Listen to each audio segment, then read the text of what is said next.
So we'll begin from shloka number 7 of chapter 1 of the Gita.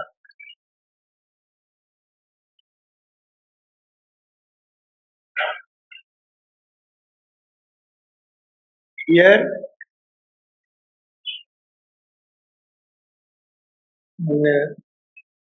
Duryodhan is narrating who all are on each side, on the side of the Pandavas and the side of the Kauravas. So in verses number 4, 5, 6, he is listing the warriors, the prominent warriors on the side of the Pandavas.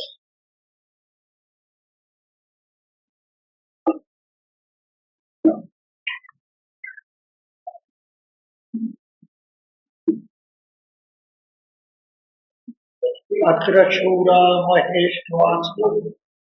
We'll read from verse number 4.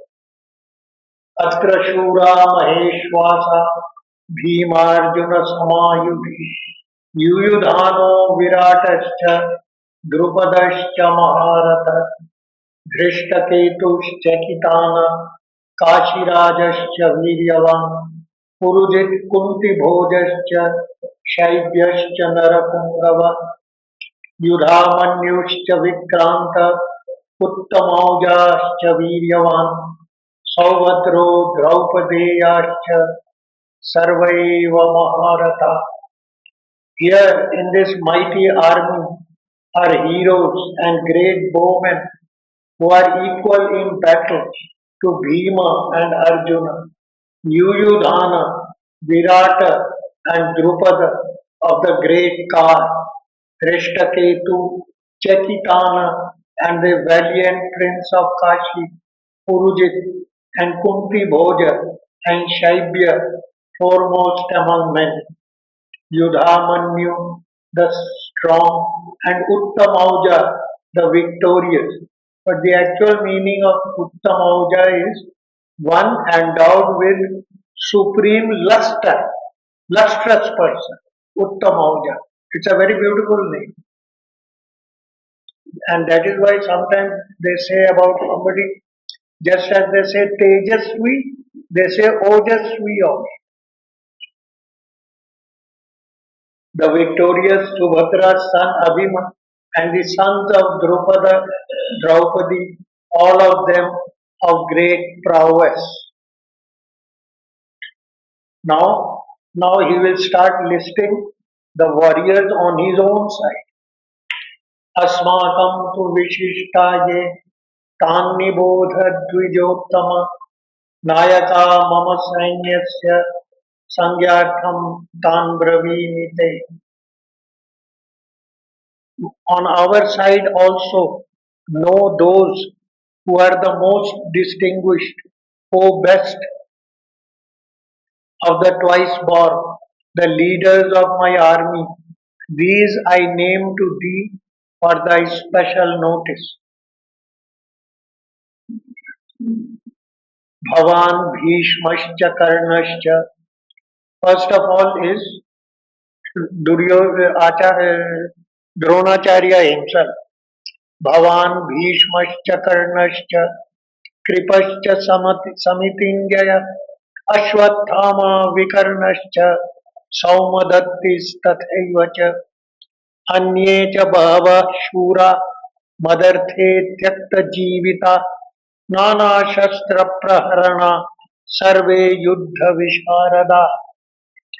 Thyself and Bhishma and Karna and Kripa, the victorious in battle, Ashwathama, Vikarna and Saumadatti also, and many other heroes have renounced their life for my sake. In other words, are willing to die for me. They are all armed with diverse weapons and missiles and all well skilled in war. Now, to this slok, please pay attention. It is one of those rare slokas in the Gita which has a double meaning, a simple meaning and a deeper meaning. अपर्याप्तं तु तदस्माकं बलं भीष्माभिरक्षितं पर्याप्तं त्विदमेतेषां बलं भीमाभिरक्षितम्. Unlimited is this army of ours. If you remember, Duryodhana had asked Lord Krishna for his army, and he got the army. So the ranks of the Kauravas increased by proportionately. So he says our army is unlimited because the army of Lord Krishna was added to it. Unlimited is this army of ours, and it is marshaled. Marshal means controlled by Bhishma, while the army of theirs is limited and they depend on Bhima. See, here the dual meaning is based on the word paryapt. Paryapt and aparyapt. Paryapt has two meanings. One is limited, the other is sufficient. Pardon? Adequate. Now, the meaning changes depending on which meaning you attribute to the word in this context. And in both the meanings are applicable. Firstly, he says, our army is unlimited, whereas theirs is limited. Aparyaptam tadasmakam balam Paryaptam balam bhima bhirakshitam. But the other meaning is sufficient. Here, in this, what Duryodhan is saying is depends on the meaning of limited. Their army is limited, ours is unlimited. But the other, because numerically we are greater, that is the point. But the deeper meaning is that because Lord Krishna is on their side, they are enough.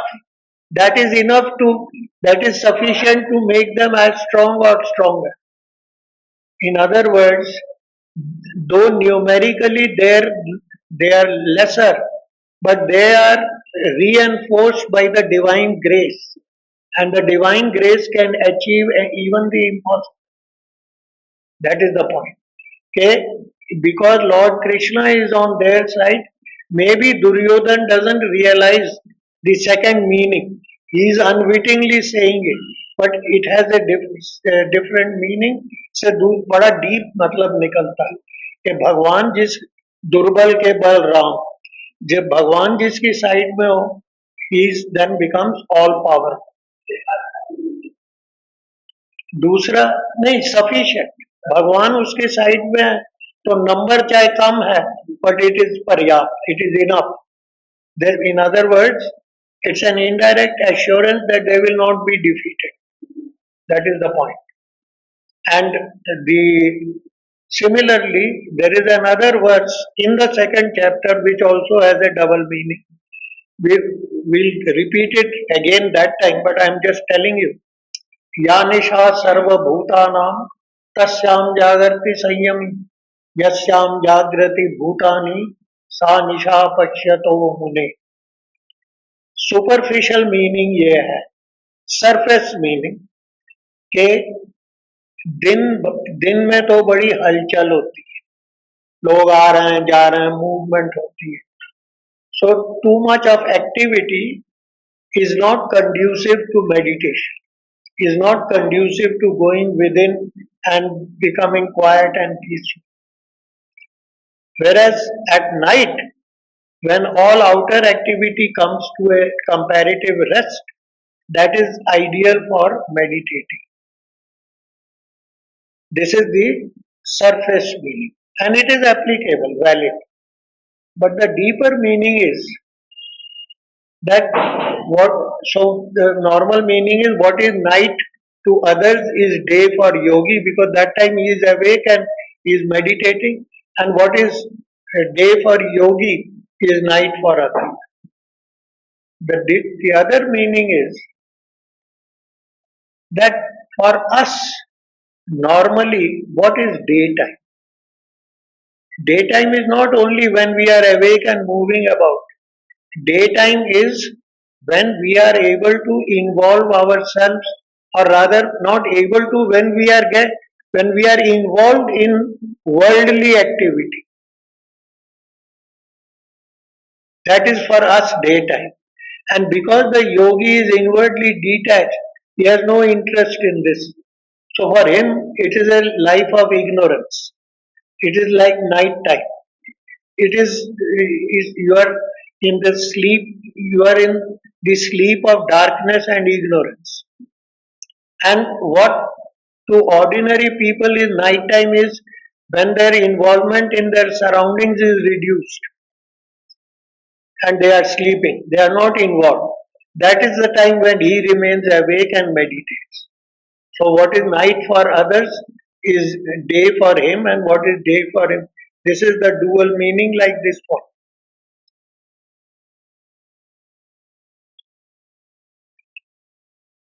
Unlimited is this army of ours, and it is marshaled by Bhishma, while the army of theirs is limited and they depend on Bhima. अयनेषु च सर्वेषु यथा भागमवस्थिता भीष्ममेवाभिरक्षन्तु भवन्तः सर्व एव हि. Therefore, all ye standing in your respective divisions in the different fronts of the battle, guard Bhishma, because Bhishma is the commander in chief.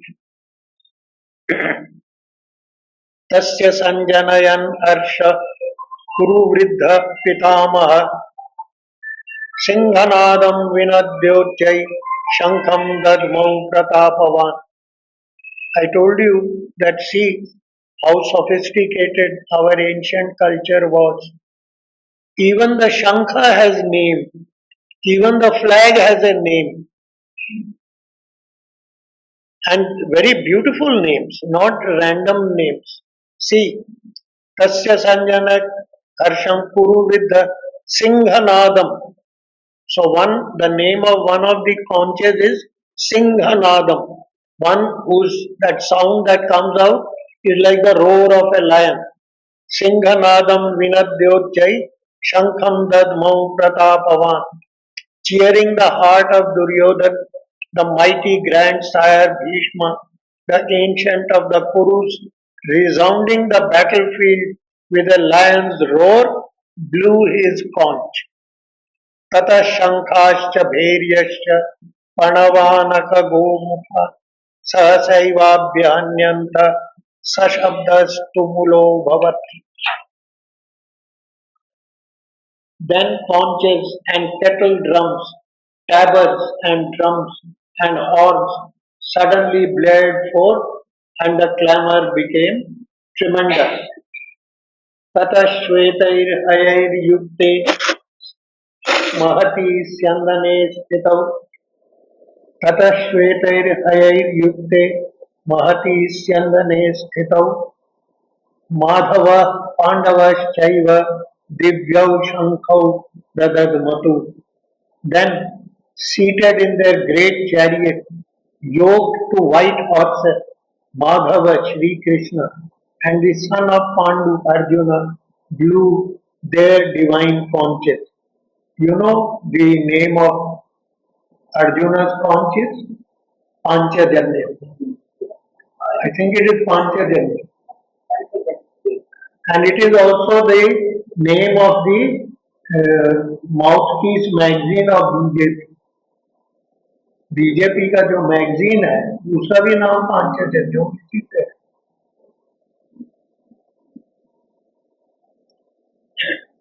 Arjuna, now the footnote. Arjuna is the fighter in the chariot with divine, very inspiring. Arjuna is the fighter in the chariot with divine Krishna as his charioteer. There is a method of explaining the Gita in which not only this episode but the whole Mahabharata is turned into an allegory of the inner life and has nothing to do with our outward human life.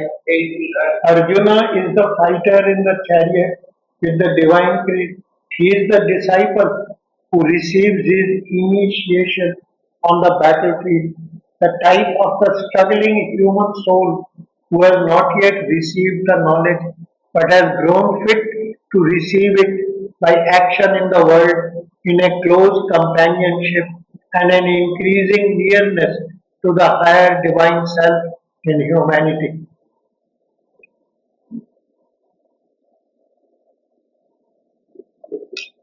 There is a method. See, now this is, I'm sharing with you. Firstly, what is an allegory? An allegory is a form of literature, like lyric, epic, etc. An allegory is a long poem in which abstract qualities are personified. I'll give you an example. Supposing you describe a battle between good and evil, then in an allegorical form they will say, then truth lifted up her shield and stopped the arrows of falsehood. So truth and falsehood are personified. Truth lifted up the shield and blocked the arrows of falsehood. This is allegory. And there are some famous allegories in English literature, mainly Spencer's, etc. Very good. But anyway, there is a method of explaining the Gita. So here, what Shri Aurobindo is referring to is Gandhiji and some others also. See, Gandhiji, as you know, was a great champion of non-violence, ahimsa, paramo dharma. But at the same time, he was a great believer in the Gita also. In fact, he has written a small book explaining the Gita. Now, if you see the language of the Gita, it it says that violence is a necessity. In other words, there are extreme situations where you have to resort to violence. In other words, but whereas for Gandhiji, violence had no ultimate sanction. Gandhiji believed that under no circumstances should a person resort to violence. Whereas the Gita says in extreme situations, violence is justified. Now, in order to reconcile ahimsa and violence, Gandhiji and some others also, they resorted to an allegorical interpretation of the Gita. That is to say, the Gita is not no, there were no actual Kurukshetra, there were no Mahabharat and the Kauravas and Pandavas. This is all symbolic. Symbolic of what? Symbolic of our inner individual selves. हमारे अंदर दोनों tendencies बड़ी strong होती है, आसुरिक and दैविक. So our inner being is Kurukshetra, in which the Daivik and Asuric Shaktis are at war to possess us. That is the allegory. But Shri Aurobindo doesn't agree with this. This view was propounded, rather put forth by Gandhiji because of his strong allergy to violence. But Shri Aurobindo doesn't support this view, and he says that this is a very twisted and forced interpretation of the simple text, because Lord Krishna clearly tells Arjuna, stand up, fight, kill them and enjoy the world. It's simple language. Anyway, there is a method of explaining the Gita in which not only this episode but the whole Mahabharata is turned into an allegory of the inner life and has nothing to do with our outward human life and action, but only with the battles of the soul and the powers that strive within us for possession. कि हमारे जो अंदर का being है, it is like Kurukshetra, उसमें दैविक और आसुरिक शक्तियां हमेशा संघर्ष में होती हैं, कौन जीत जाए. That is a view which the general, but Shri Aurobindo disagrees. That is a view which the general character and the actual language of the epic does not justify. And if pressed, would turn the straightforward philosophical language of the Gita into a constant, laborious, and somewhat puerile. Puerile is childish. Puerile mystification. The language of the Veda and part at least of the Puranas is symbolic. In Vedas, the language that is used is symbolic. Cow, ghee as Sri Aurobindo explains in The Secret of the Veda, ghee stands for purified intelligence. So when you pour ghee into some sort of substance, in other words, you separate it so that you understand it properly. Ghee is symbolic, Indra is symbolic. So Shri Aurobindo से पुराण और वेदों में तो symbolism है, पर गीता में नहीं है. गीता में it is plain language. That is a view which the general character and the actual life does not justify, etc.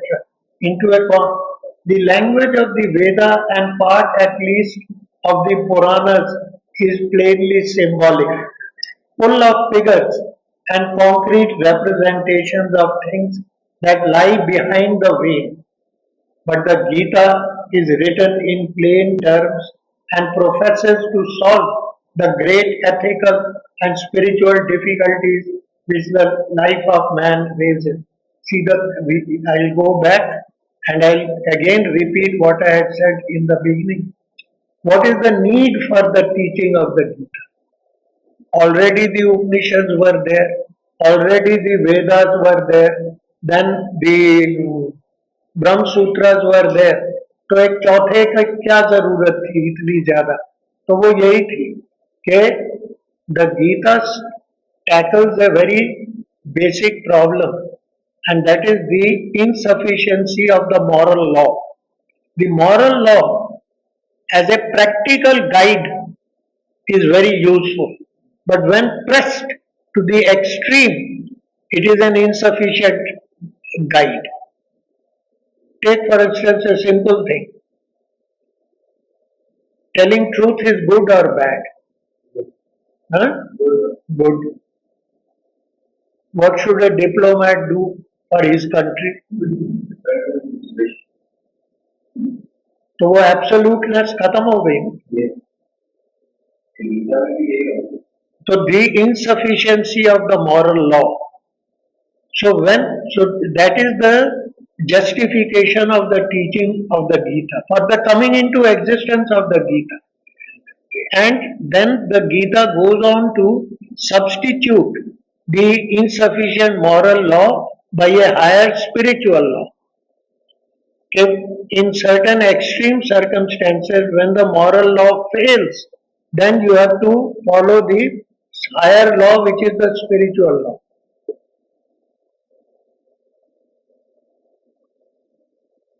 That is what is. But the Gita is written in plain terms and professes to solve the great ethical and spiritual difficulties which the life of man raises, and it will not do to go behind this plain language and thought and rest. Rest means जबरदस्ती खींच के बाहर निकालना, and rest then to the service of our fancy. But there is this much of truth in the view. See, Sri Aurobindo's intellect is very global. He never rejects anything outright. He says that this view, interpretation of the Gita as an allegory may not be ultimately correct, but it doesn't mean that उसमें कोई भी तत्व नहीं है. There is some truth in it, but it should not be taken as the whole truth. It's a partial truth. But there is this much of truth in the view that the setting of the doctrine, though not symbolical, is certainly typical, as indeed the setting of such a discourse as the Gita must necessarily be if it is to have any relation at all with that which it frames. In other words, the teaching of the Gita can be appreciated only if you see the setting. What is the setting? The setting is the battlefield of Kurukshetra. And the two opposing sides, the Kauravas and the Pandavas, it is not just a clash between two rival kingdoms. It is going to be a watershed in human history, at least in the history of the Indian subcontinent. I mean, if supposing Duryodhan would have won, then the future of history would change. If and because of the victory of the Pandavas, we know what how things raveled on after that. So, in other words, the context of the Gita it has, and the Gita should not be treated as just one set of advice given by an enlightened person to Arjuna, then it loses its all relevance and universality. वो तो वो मुसीबत में था. See, it's just like someone is ill and a doctor gives him some medicine, but that is applicable only to that person. तो उसकी universality significance खत्म हो. So this is what we need to keep in mind. That the setting of the doctrine, though not is certainly typical, and indeed the setting of such a discourse as the Gita must necessarily be if it is to have any relation at all with that which it frames.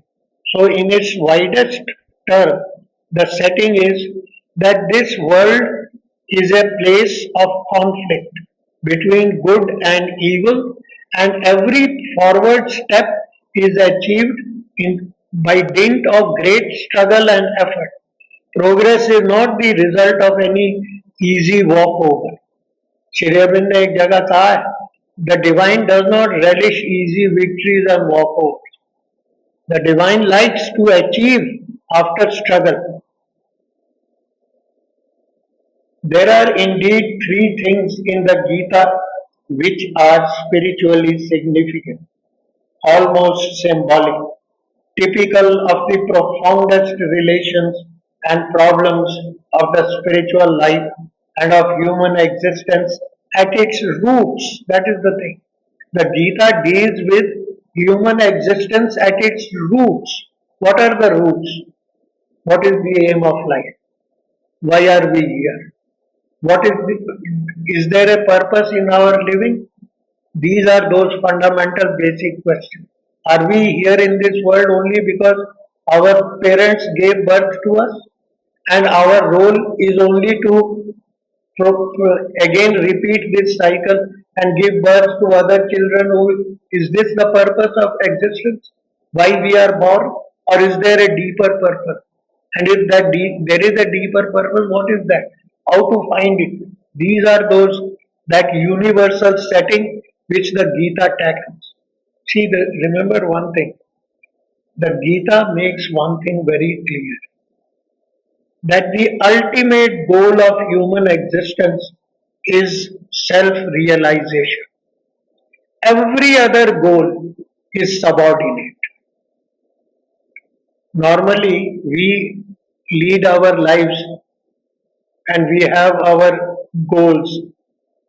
First, earn money, then settle our children, educate our children, settle them. All these, what the Gita says is, all these, even helping your nation, even helping poor people, all these are secondary goals.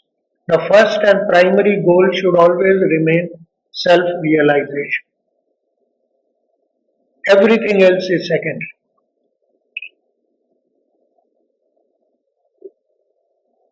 Typical of the profoundest relations and problems of the spiritual life and human existence at its roots, the roots of human existence. Why are we here? They are the and these three factors are the divine personality of the teacher, his characteristic relations with his disciple, and the occasion of the teaching. So, first is who is the teacher? Lord Krishna. Who is he? I mean, Lord Krishna is just a name. Purushottama is just a name. What does it signify? That is the first factor which we have to take into account. Who is Arjuna? What sort of person is Arjuna? Is he just an ordinary warrior or is he different?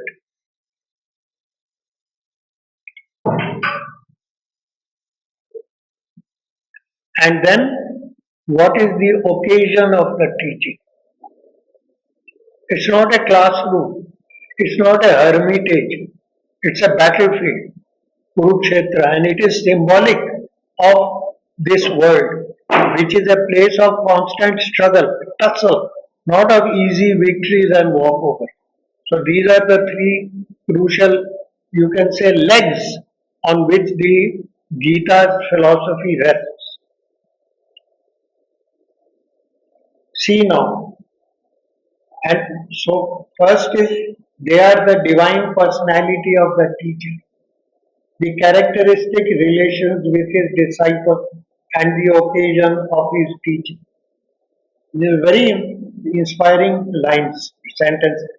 The teacher is God Himself, descended into humanity. The disciple is the first, as we might say in modern language, the representative man of his age, closest friend and chosen instrument of the avatar. Protagonist. Protagonist means someone who has been chosen for a mission. खास उसको चुना गया है. He is protagonist in an immense work and struggle to the struggle, the secret purpose of which is unknown to the actors in it. And see, this is one of my favorite sentences. The purpose of this struggle is known only to the incarnate Godhead, Lord Krishna, who guides it all from behind the veil of his unfathomable mind of knowledge. It's a beautiful phrase. Lord Krishna is the charioteer not only of Arjuna but of all of us. The divinity is lodged inside us and ultimately he guides us at all points. And but we cannot understand the way his mind works because his mind is it has that unfathomable mind of knowledge. हमारा जो mind है it is preoccupied with superficial developments and events and we get carried away from that. But often Shri Aurobindo has said somewhere in his thoughts and aphorisms,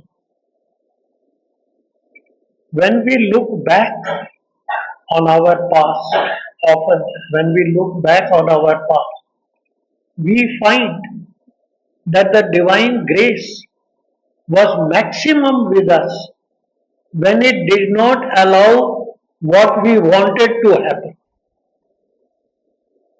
कई बार हम सोचते हैं कि अगर ऐसा हो जाए तो बहुत बढ़िया हो.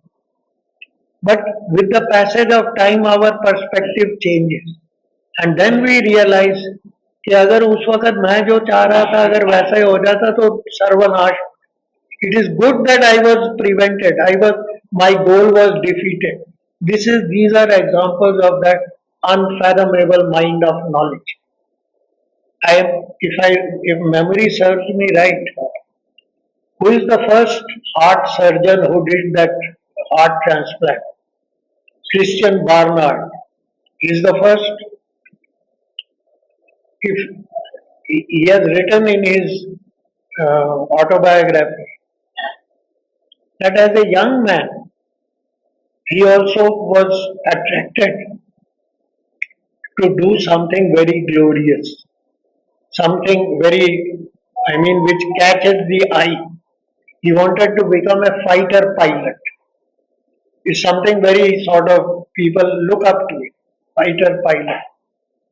But because of some problem with his vision, he was rejected. How did he feel at that time? Disappointed. But when he did that operation and he says, a blue heart turned red. That is, it started throbbing with life, with blood. Then I realized that this was the purpose why I had been sent on earth. And if he would have become a fighter pilot, he would not have become a heart surgeon. And fighter pilots are thousands, whereas a pioneer like Christian Barnard is unique. So this is the this is the you if you explore these set of phrases, who governs all from behind with his unfathomable mind of knowledge. We don't understand that unfathomable mind of, we get carried away by superficial events. In my personal life, I'll narrate to you one incident. Somebody, she was a relative of my father's cousin sister. She had, she was very rich and she had this, you might be knowing, there is a very blue chip company known as Hindalco. Hindalco के उनके पास shares थे in a big quantity, and but she already had so much money that if she would subscribe to more shares, it will increase her wealth tax. So her CA told her, "Okay, if you subscribe to a rights issue, you won't really benefit." So she renounced that rights issue in my favor. I didn't have the funds to subscribe to that rights issue which she renounced. So I borrowed money. And मेरे पास जितना भी था वो last पेनी scrap करके मैंने उसमें लगा दिया.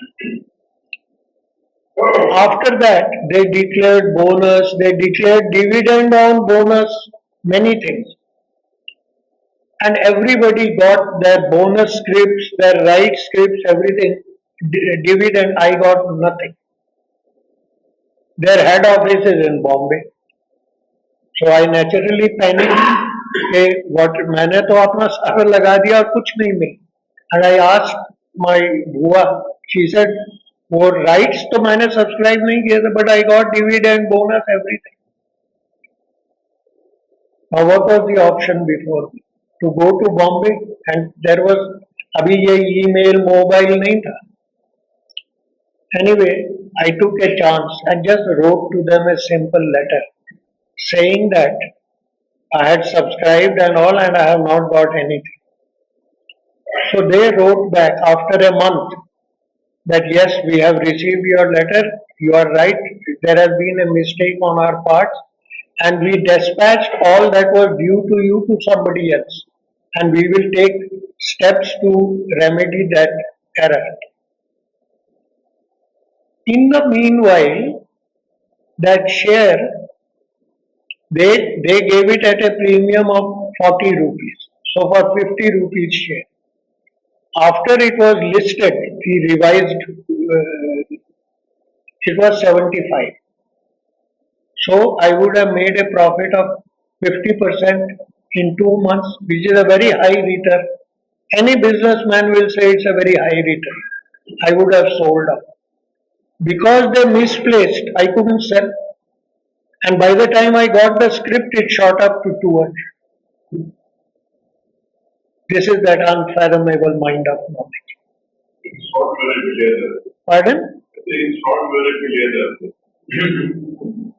But others took care to bring me down to ground level. But anyway, these are examples of that unfathomable mind of knowledge. Shri Aurobindo ने बहुत सुंदर कहा कि very often we realize that the divine grace was maximum with us when it didn't prevented us from getting what we were wanting. एक और वो खलील जिब्रान की एक कोटेशन है कि I was walking on the sea beach और मेरे footprints थे, and जब मैं मैक्सिमम डिफिकल्टी में था उस पीरियड के फुटप्रिंट्स गायब थे. And later on I realized because God was carrying me on his back at that time. So my footprints were missing. So the divine grace works in very peculiar ways. It doesn't work the way we want or anticipate.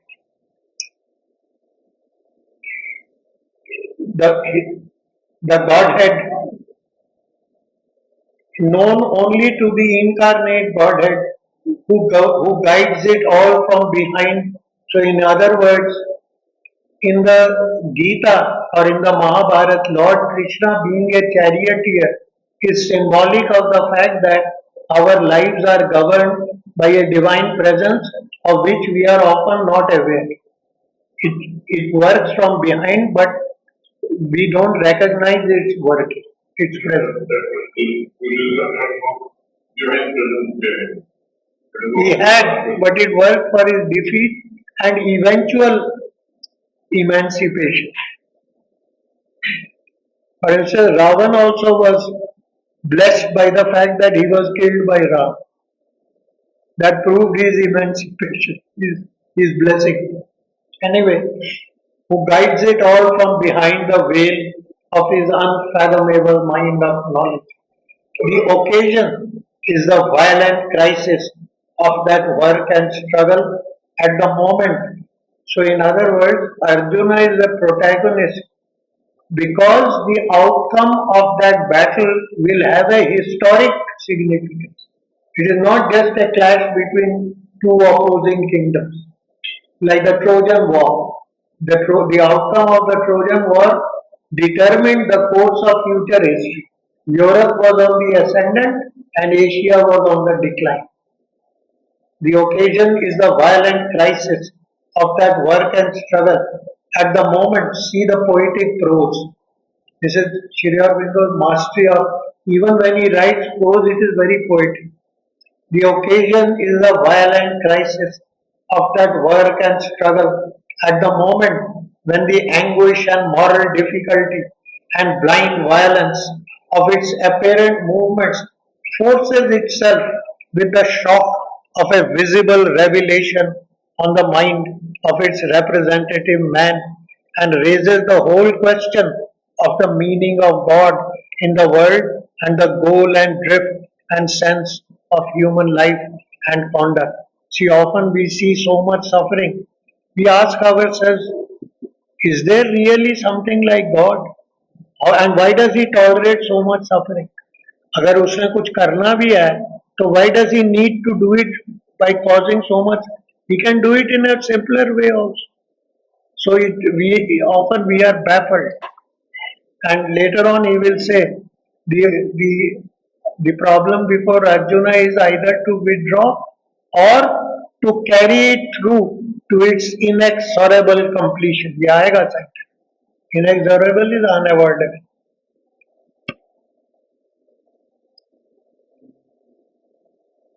Now we come to Shloka 15. Panchajanyam Rishikesho Devadattam Dhananjaya Poundram Dadmau Mahashankham Bhimakarma Vrikodara. And see, this is interesting. Devadattam is the conch of Arjuna. It was given to him by Indra. He was given 2-3 boons, special object. One was that quiver. उसमें तीर कभी खत्म नहीं होंगे. वो कितने भी fire का, it will always be full. And then this flag, and then this conch, etc. But there is something more interesting. Panchajanyam Rishikesho Devadattam Dhananjaya Poundram Dadmau Mahashankham Bhimakarma Vrikodara Ananta Vijayam Raja Kuntiputro Yudhishthira Nakula Sahadevaischa Sughosha Manipushpakau. Rishikesha, Krishna, blew his Panchajanya, and Dhananjay Arjun, his Devadatta. Devadatta is given by God, God given. Vrikodara, Vrikodara is another name for Bhim. Vrikodara of terrific deeds blew his mighty conch. Poundra, the king Yudhishthira, the son of Kunti, blew Ananta Vijaya, Nakula and Sahadev, Sughosha and Manipushpaka. Yudhishthir, Vrikodara, Nakula and Sahadev are the four brothers of Arjuna. Now we come to the word Vrikodara. Vrikodara means stands for Bhim. It is another name for Bhim. Why? That is interesting. The word Vrik in Sanskrit means wolf, bhediya, wolf. Or Vrikodara means one whose stomach is like a wolf. तो बात क्या बनी कि भीम को ये नाम क्यों दिया कि तेरा पेट भेड़िए जैसा है? What is the logic behind it? वो लॉजिक ये है कि about the wolf it is, you know, there are certain beliefs. For instance, there is a belief that if a cat, its whiskers can pass through a gap, the rest of the body also can pass. अगर वो उसके whiskers पार हो जाए तो बाकी शरीर भी पार हो जाए. Vrik means भेड़िया. भेड़िए के लिए ये माना जाता है कि वो कितना भी खा ले, उसका पेट वेस्ट लाइन डिस्टेंड नहीं कर, it remains tight. So Bhim also had that वरदान कि कितना भी वो ठूस ठूस के ओवर ईट कर ले, his waist will not distend. That is why he is Vrikodara. Shri Arvind ने वो जो उनकी दूसरी बुक है फ्यूचर पोइट्री, उसमें he has referred to this word brick. He says that the origins of the Sanskrit language, they were based on primary sounds, and the reason why vrick stands for wolf is because vrick conveys the sound. The sound vrick conveys the act of tearing, व्रर करके. तो वो भेड़िया क्योंकि अपने वो शिकार को चीर फाड़ के खाता है, इसीलिए उसको वृक दिया नाम संस्कृत में. और उधर है तो वो फिर दूसरी बात है कि वो कितना भी खा ले, he doesn't feel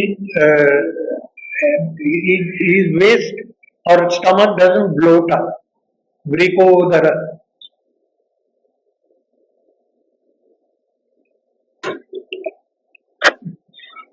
He blew his Panchajanya and Dhananjaya his Devdat God-given. Vrikodara of terrific deeds blew his mighty conch. Poundra, the king Yudhishthira, the son of Kunti, blew Ananta Vijaya. Nakula and Sahadev, Sughosha, Manipushpaka, Yudhishthir etc.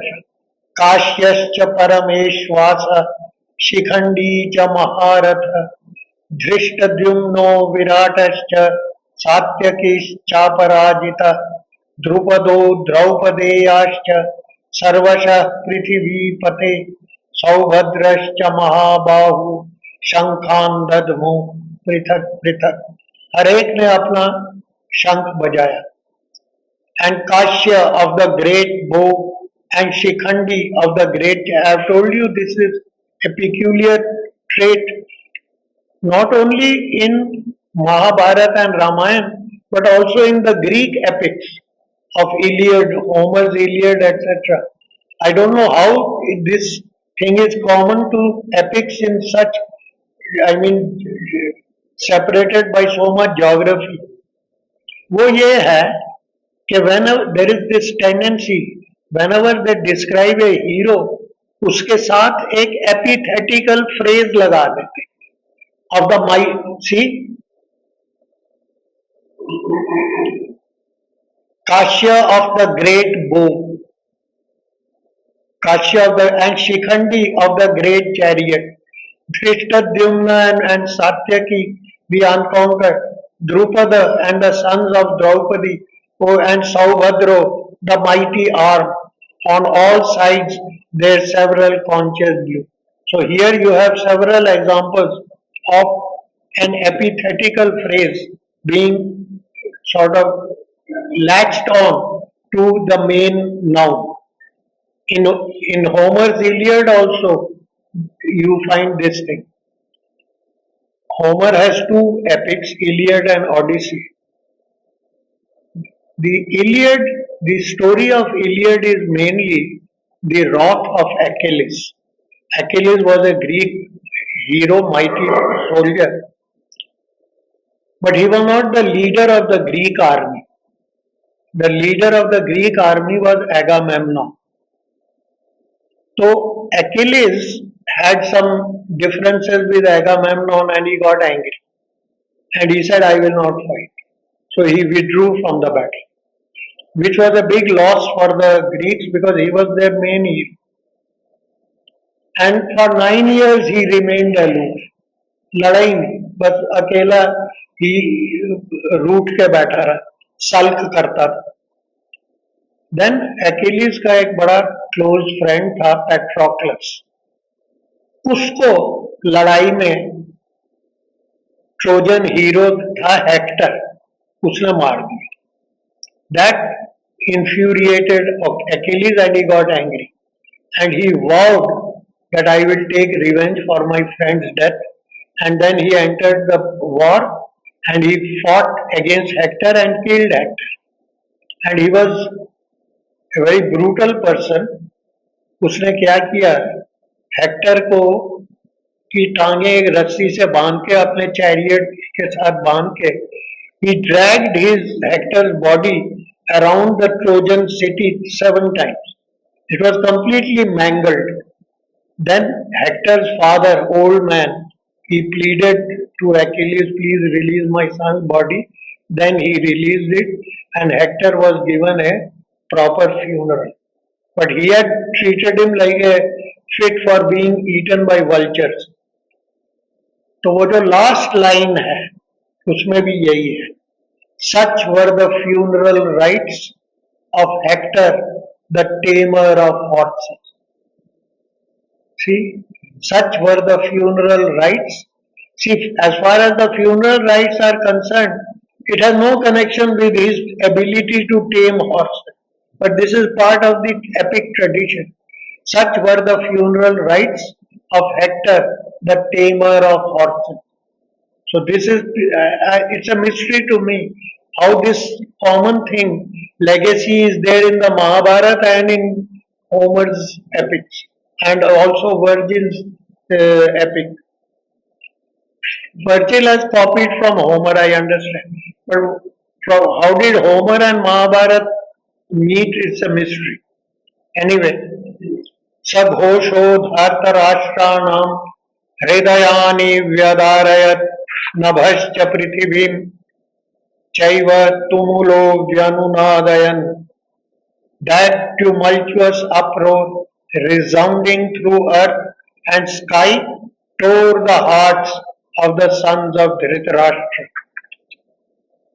Then, beholding the sons of Dhritarashtra standing in battle order, no, sorry, verse number 20. अथ व्यवस्थितान् दृष्ट्वा धार्तराष्ट्रान् Kapidhwaj. Kapidhwaja is the name of the flag because on that flag the picture of a monkey was portrayed. अथ व्यवस्थितान् दृष्ट्वा धार्तराष्ट्रान् कपिध्वज प्रवृत्ते शस्त्र संपाते धनुरुद्यम्य पांडव ऋषिकेशं तदा वाक्यम् इदमाह महीपते. Then, beholding the sons of Dhritarashtra standing in battle order and the flight of missiles having begun, the son of Pandu, Arjuna, whose emblem is an ape, took up his bow and spoke this word to Rishikesh, O Lord of Earth. So, we will read this footnote to shloka number 20. Sena, the symbolic companionship of Arjuna and Krishna, the human and the divine soul, is expressed elsewhere in Indian thought in the heavenward journey of Indra and Kutsa, seated in one chariot in the figure of the two birds upon one tree. These are different references. One is of Indra and Kutsa, two birds seated on the same tree, the twin figures of Nara and Narayan, the seers who do tapasya together for the knowledge. But in all three, it is the idea of the divine knowledge in which, as the Gita says, all action culminates. This is a reference to a shloka in chapter 9, Sarvakarma Khilam Partha Jnane Parisamapyate. ये बहुत important है. He says, all knowledge, all action must culminate in knowledge. In other words, often people who remain engaged in social work, in non personal work, where they are working for a cause, they often think that we are doing karma yoga. कि ये कर्म योगी हैं क्योंकि जो भी ये कर रहे हैं औरों के लिए कर रहे हैं. Gita shatters that illusion. No, the test is, have you grown in consciousness or not? Has that activity increased the level of your consciousness or not? If your consciousness has not risen higher, you may work for 17 hours, but you are not doing karma yoga. You are doing karma, philanthropic work, but don't equate it with doing karma yoga. It becomes karma yoga when you also measure it against the barometer of the level of your consciousness. Sarvakarma Khilam Partha Jnane Parisamapriyate. All action must culminate in knowledge. The significant part is the opposite is not true. The Gita does not say all knowledge must culminate in action. That is optional. Once you get the knowledge, you may engage in action, you may not. But if you are engaged in action and think that because I am not doing anything for myself, I have no personal gain, you are doing karma yoga, that you are living in an illusion. This is very important. Sarva karma khilam partha ज्ञाने परिसमाप्यते. हर all action की पूरी समाप्ति होती है in knowledge, in illumination. There are four realizations. One is realizing the immortal self in you. और उसका आगे जाके सेकंड चैप्टर में गीता कहेगी न हन्यते अन्यमाने शरीर. इट्स अ महावाक्य. Realization of that which does not perish with the perishing of the body. It had a prenatal and a post-mortal existence. जन्म लेने से पहले भी वो था, जितनी देर तुम जिए हो उतनी देर रहा, और मरने के बाद भी वो रहे. उसका एंड नहीं होता. न हन्यते अन्यमाने शरीर. First realise. Second realisation, all in God. God is a cosmic presence, contains everything inside him. Everything is like a container and we are the contents. This whole cosmos. The third is God in all. He is present in every nook and corner of this universe. This is the third realization. And what the Gita says is the fourth and the greatest realization is God as all. Vasudev सर्वमिति. भगवान ही अपनी माया योग शक्ति से अलग अलग रूप धारण करता है. He divides himself and becomes this world of. So in other words, we are in God, God is in us and we are God. और इस लास्ट को गीता ने कहा है, it is the rarest. Vasudev सर्वम. सब कुछ वासुदेव है. स महात्मा सुदुर्लभ. वो महात्मा is the rarest. So this is the touchstone on which you have to measure the growth of your sadhana. How much you have become aware of an immortal self inside you, how much you have become present aware of a cosmic self pervading the whole universe, how much you have become aware of that self penetrating, permeating the entire universe, and how much you have become aware of that supreme being converting himself into diverse individuals. These are the four tests to measure where you stand. और अगर ये नहीं हो रहा तो तुम चाहे 14 घंटे काम करो या 16 घंटे काम करो, you are not doing yoga. I have repeated it earlier also. I'm just repeating it once more. One of the most prominent sadhaks of Pandi ashram was a Bengali gentleman by the name of Nalini Kanta Gupta. He was after mother and senior most.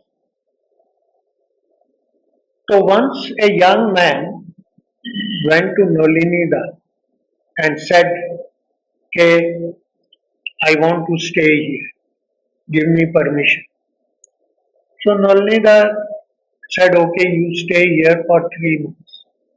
और जैसे आश्रम में होता था, whenever they allowed someone to stay, they would also allot some work, क्योंकि you can't meditate for 12 hours every day. So they would do some work. So he was also given some work, 5-6 hours or something. After about 1 or 2 months, he went to Nalinida and said कि 8 घंटे तो हम लोग बाहर भी काम करते हैं अपनी रोजी रोटी के लिए, हाउस रेंट और खाने पीने के कमान, to survive we work 8 hours.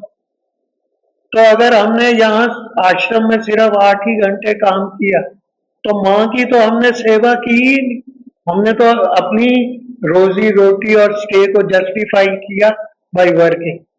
तो मतलब कहने का कि माँ की सेवा शुरू होगी 9वें घंटे के साथ, आठ आठ तो एक तरफ कर दो। तो in other words, he asked for more work.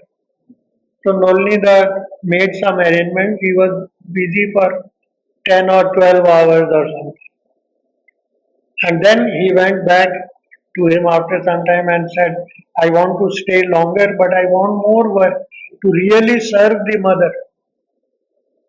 Then Nolnida told him that before counting the number of hours that you are working, first try to, for the mother, first try to find out what is the mother's work.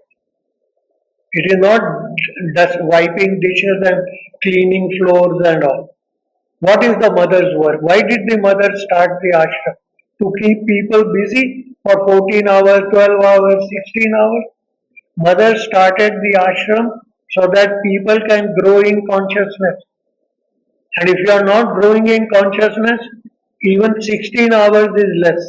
And if you are growing in consciousness, 2-3 hours is enough.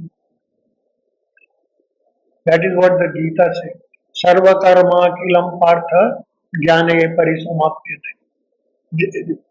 Even personally, I believe Mother Teresa did lot of beautiful charitable work, but it will become karma yoga only when she was doing it as a means for rising in consciousness. In certain respects, she was very rigid and very fanatical. She was not a very liberal and Catholic person. She was against birth control. वो rigidities थी उसमें. Anyway, yes, Shri Aurobindo said about himself, "I am not a saint."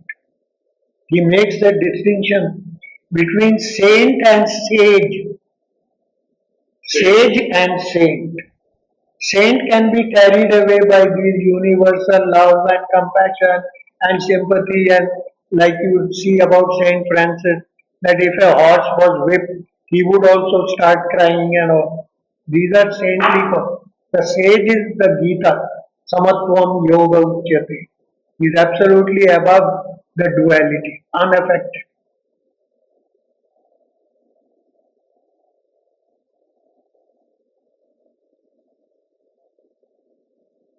Krishna, the human stand together not as seers in the PC.